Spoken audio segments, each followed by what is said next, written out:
In Jurassic Park 2, we see that the dinosaurs have established a stable ecosystem on Isla Sorna. But could an island full of cloned dinosaurs actually sustain itself? Or would the ecosystem collapse within a few years? Let's find out using ecology. Isla Sorna, also known as Site B, is the breeding site for InGen's dinosaurs in Jurassic Park.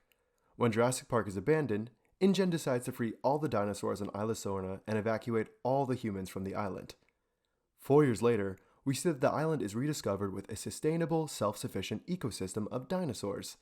Isla Sorna hosts over a dozen species of dinosaurs and pterosaurs, all living in harmony. Well, they're all eating each other still, but in a 100% sustainable, ethical way. Isla Sorna is much larger than Isla Nublar, the setting of the first Jurassic Park film. Sorna is 176 square miles, over 7 times the size of Nublar.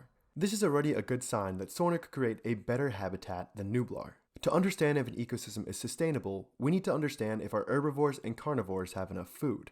To do this, we're going to figure out the biomass of each animal in the ecosystem. Trophic levels are the levels of the food chain. For example, here we have 3 trophic levels. At the first trophic level, these ferns, at the second, this Microceratus, and at the third, this Velociraptor. On average, only about 10% of energy makes it from one trophic level to the next. This is because the process of consuming another organism is a highly inefficient process. Think of it like an energy pyramid. Tons of plants at the bottom, fewer herbivores above them, and only a handful of predators at the top. When a T-Rex eats a Triceratops, it loses a lot of energy through metabolic processes, with most of it being expelled through respiration and waste. That is one big pile of shit. That means, generally, that for every 100 pounds of prey, only about 10 pounds of predator can be supported. By figuring out the biomass of each dinosaur, producers, primary consumers, and secondary consumers, we can figure out if there's enough plants and prey in this ecosystem. First, we need to estimate the biomass of plants on the island. We'll look at a measure called net primary productivity, which measures the net amount of solar energy converted into plant tissue. Using NASA Earth observation data, we can see that the tropical rainforests have carbon fixation rates of around 1,000 grams of carbon per square meter per year. Let me break that down for you. That means for every square meter of land, a new kilogram of carbon plant mass is available for herbivores every year. Since plants are about half carbon by dry mass, we can double that number to find that Isla Sorna would have 2 kilograms of new plant biomass per square meter every year. If we multiply that number by the total land area of Isla Sorna, we find that the island could generate nearly 2 billion pounds of new plant biomass every single year.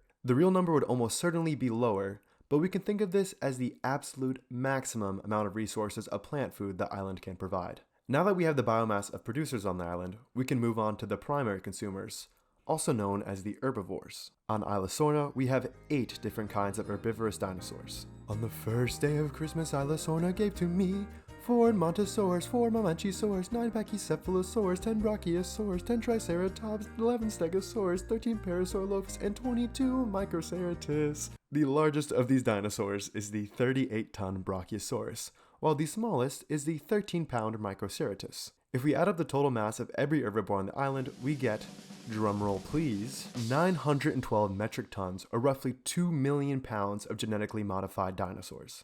Now remember, using the 10% rule, herbivore biomass can only make up a fraction of the total plant biomass available each year.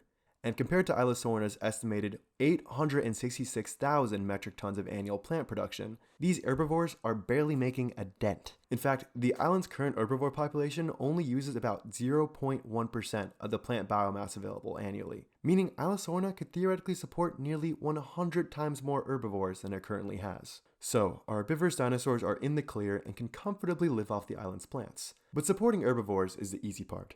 The real ecological problem is the predators. So can the carnivores live in harmony on the island? Or are these predators about to eat themselves into extinction? Isla Sorna is home to 5 carnivores, including 5 Baryonyx. Oh, we're not doing that? Okay. 5 Baryonyx, 6 Tyrannosaurus, 12 Dilophosaurus, 18 Velociraptors, and 43 Compsognathus. Side note, I didn't include pterosaurs here since they're mostly fish-eating piscivores, which lie outside the terrestrial food chain. Baryonyx is also piscivorous, but I chose to include it since fossil evidence suggests it was also an opportunistic scavenger. If we add up all of the carnivore biomass, we get 190,000 pounds of carnivores.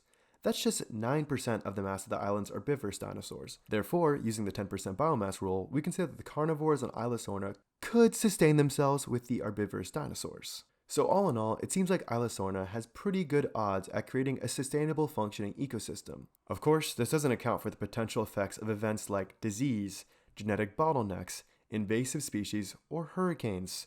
But hey, I like to be a half glass full kind of guy. But Isla Sorna isn't the only Jurassic Park island. So how does this ecosystem compare to Isla Nublar from the first movie? Would Jurassic Park's original island actually survive? Or is complete collapse imminent? If you want to find out, watch this video next. Thanks for watching, and keep it Cretaceous.